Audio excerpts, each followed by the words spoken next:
What's up, ladies and gentlemen, and welcome to this POV review by Autobahn. My name is Max, and today we are taking a look at the all-new facelifted VW Touareg Hybrid. This is the new version of the third generation Touareg, and well, it's still a very handsome car if you ask me. I think design-wise they have done an incredible job at VW because I really like it. Let me know in the comments after my walk around what you guys think of the design of this car. I think it's a bit old school. It's very square. It's just a car. It's a no-nonsense SUV, and that is something we don't really see that often anymore, and I really like that about this car. So for the facelift, we're going to cover the changes, of course. There are not that many, but we've got a few, and then we'll take it for a drive towards the Autobahn for an Autobahn blast. Now this is an elegance version, so a regular hybrid. There's also a VW Touareg R coming out with the same drivetrain but a little bit more electric power. We're also going to test that one soon. Very curious about that one. This is the 381 horsepower version with a V6. Very nice spec in chili red, with everything in chrome, which is very cool. I love that. The R version is going to have everything black, I think, which I actually prefer this. I think this looks cooler. We do have a bit of black down there in the front bumper. We've got this LED bar running across the front end with a massive VW logo there. Some new LED matrix headlights as well. And then we've got these optional 21-inch Napoli wheels. You can see that the spokes are not really spokes, they are covered for aerodynamic efficiency probably. Behind that we've got actually pretty good regular steel brakes. Braking performance is surprisingly good. And then we've got the optional air suspension on this car. If you go for the R version, you get the air suspension as standard, but it's an option on this one. We've got P0 tires on this car. Chrome window surrounds, yes. Chrome roof rails, double yes, or aluminium I should say. Very cool. It's got a great profile as well. It's a handsome car, right? It doesn't look that big, but it is a big and practical SUV. It has none of the how to say this, like some brands are moving towards other things. This is a proper car, and I love that. It's also probably going to be the last time that it is like this, so yeah, let's enjoy it. We've got an LED bar running across the rear as well with these new rear lights.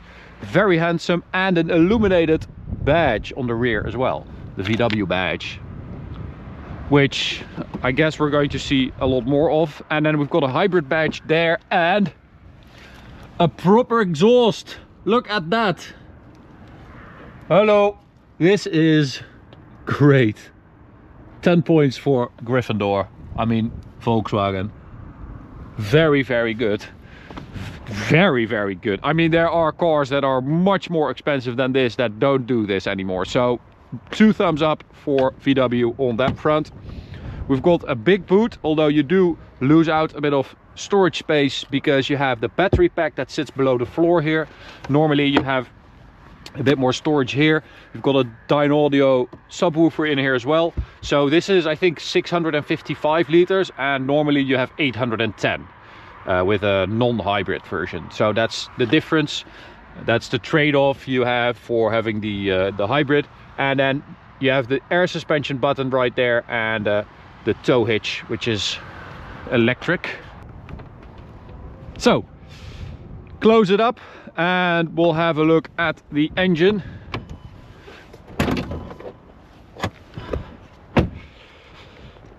Which is a 3-liter V6, as I said, with hybrid support.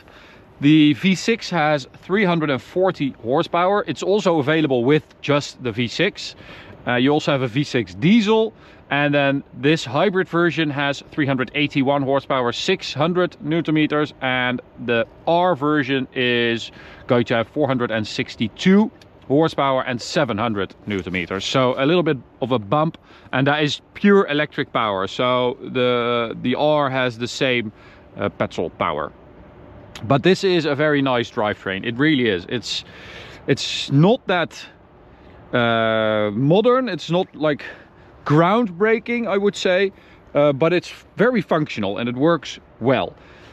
Only slight downside is that the electric range is not that big. So you have a 17.9 kilowatt hour battery pack, and you can do like 50 kilometers of electric driving, while the competitors are a bit further ahead with that. So BMW is at like 100 kilometers, I think, with the X5 50e. Porsche has basically the same drivetrain in the Cayenne hybrid, but they have up to 90 kilometers if you do a lot of city driving. So yeah, that's the only downside, I would say, of this drivetrain. But 50 kilometers, I would say, is enough. You can cover, you know, your daily commute maybe, or a bit of shopping, or picking up the kids, whatever. You can do that electrically if you want. And yeah, the rest of the time it's just bringing down your average fuel consumption. But very handsome car. Every time I get out of it, I'm like, whoa, it's very good looking. But this is subjective, so please let me know in the comments if you agree. Also, for this money, it's pretty hard to get something that's better, in my opinion. But we'll talk a bit about that more right now when we go and have a drive. Interior spec, also on point. Very, very good spec. We've got two-tone leather with this gray and, what is that, beige sand color. Really, really nice, with a bit of wood trim as well on the doors, on the dash. That looks awesome. And my favorite part of this interior is how old school it feels. It feels just the right amount of old school, because you have all the digital screens, of course, but you still have a proper gear lever. Apparently it's the last VW with a proper gear lever. And you have some buttons down here, which is also pretty nice. So this is for the air suspension, and this is for your driving modes. The infotainment system itself is not great, which is no surprise, because VW is kind of struggling on that front lately.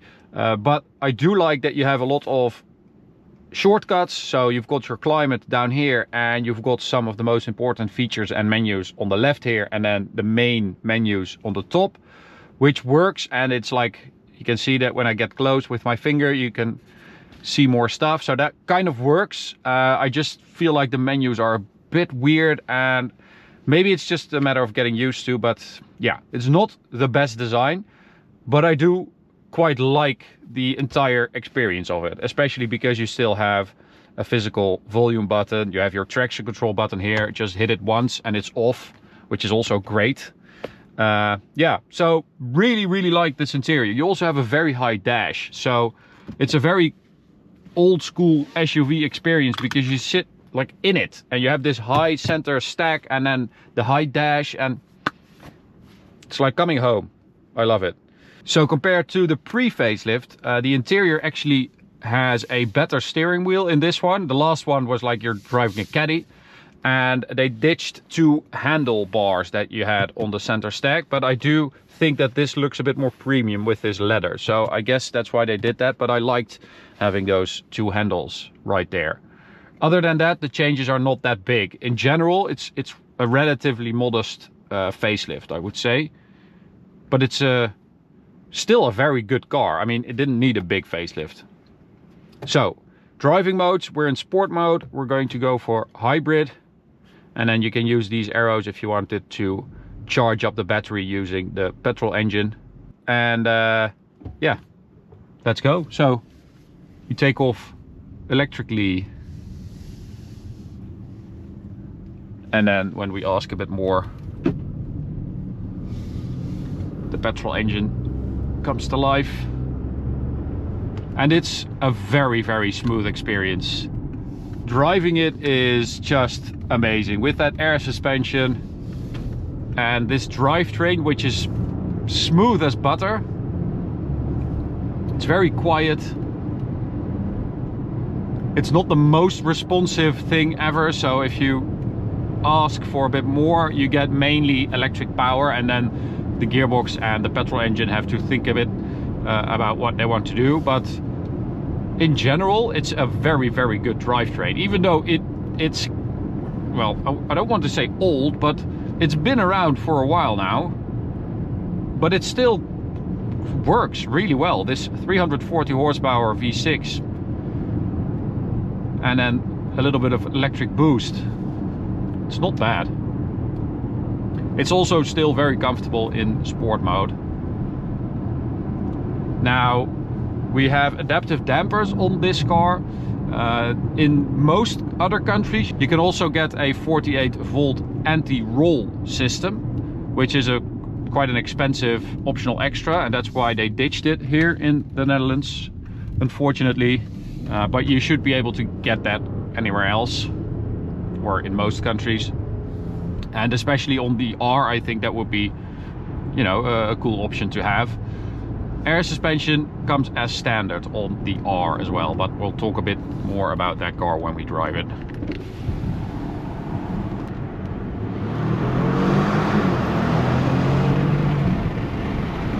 So as I said, the engine, it's pretty quiet, even though you have that dual exit exhaust.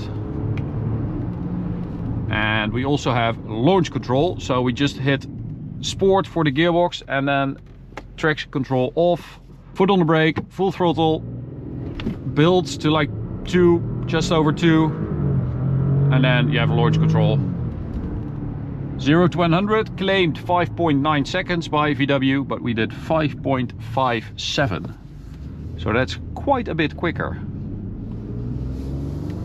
Before we hit the Autobahn, another benefit of this being a proper SUV, of course, is that you can also take it off-road. So as I said, we've got the driving modes right here, and I've got an off-road setting there, as you can see.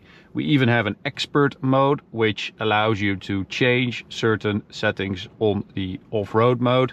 So you hit that button and you can see everything that you can change. So the suspension, the steering, climate, lights, the hill descent control, everything is adjustable here. And we also have air suspension with a button right there that allows you to raise it. So we're going for the highest setting, which is pretty damn nice. Again, it's a proper car, and you can also tow 3.5 tons with this hybrid, which is also pretty cool. So, you know, if you have a horse trailer or something like that, you can also pull that. And we're in off-road mode right now with the traction control off. Air suspension, super solid, you don't hear it. And we have regular road tires. This is not real off-roading, of course, but it is pretty deep and muddy, so it is a little peek into what this car can do. The capabilities, I mean, it's pretty damn incredible. Also, I think this car will look a lot better when it's dirty even. Dirty cars are cool, right? There we go. That's a big puddle.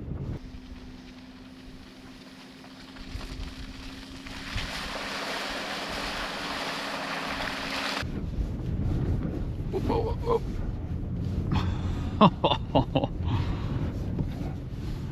No problem whatsoever.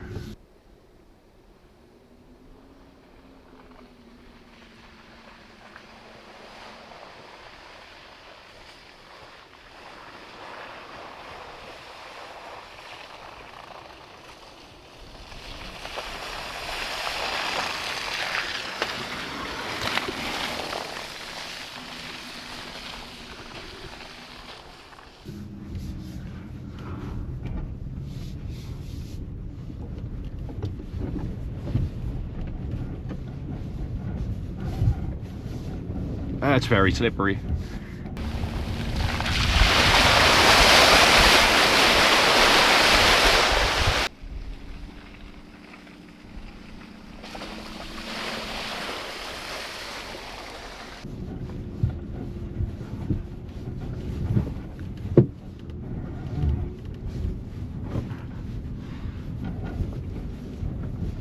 And Bob's your uncle. What a car. Okay, let's hit the Autobahn. So here we go onto the Autobahn. Now, the experience of the drivetrain. The gearbox is at f8 speed. It's a bit sluggish, but I don't really mind in this car. It kind of fits the way you drive this car, and you kind of expect that from this car. We also drove the Cayenne Hybrid, the new one, the Porsche, and it's basically the same drivetrain, but it felt a lot snappier and just more alive than this. So I think they really try to give this a different character. Maybe the Touareg R feels more like the Cayenne. I can imagine that. It's about the same power, but we'll see it when we drive it. Meanwhile, in this 381 horsepower version, put your foot down, it's actually not bad. I mean, it picks up very well and it just kind of keeps going. It's not explosive by any means, but it's kind of effortless. It's a very, very nice drivetrain. It just does its work quietly, no fuss, but it does its work very well and very efficiently.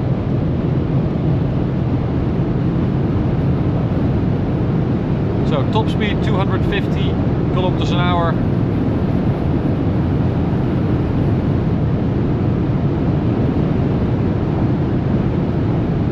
There we are. So the air suspension is lower now because we're in sport mode, but let's go for normal or comfort even.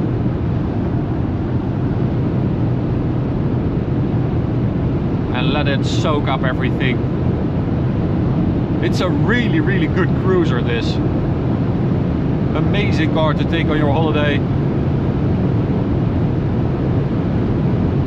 And it's not even that expensive, relatively speaking. I mean, you get so much car for your money with this. It's very impressive.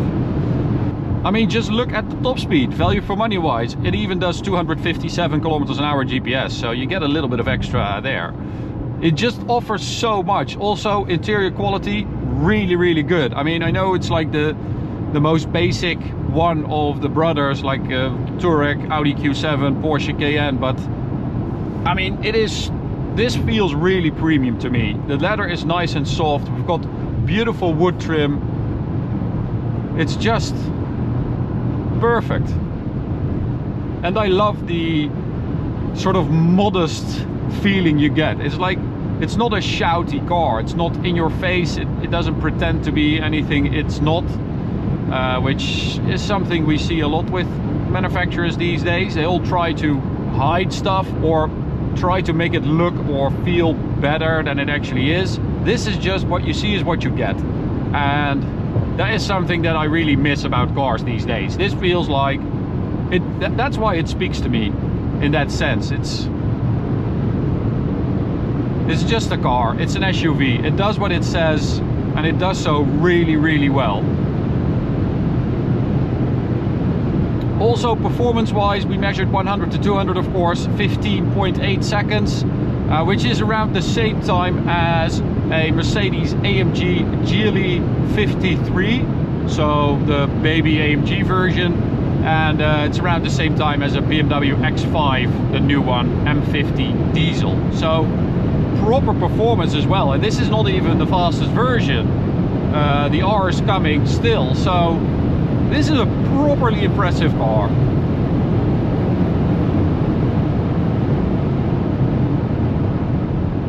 Brakes, very nice, good feel. Let's go back to sport mode.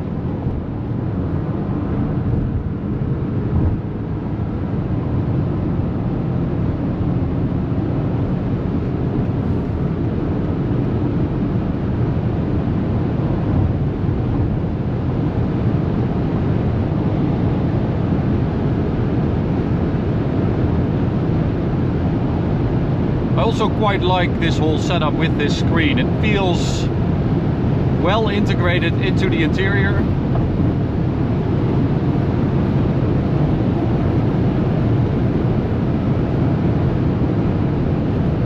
Yeah, very nice experience. Absolutely love it. If you're looking for an SUV, don't sleep on this one, because value for money wise, it just in sheer modest coolness, I think this is one to watch.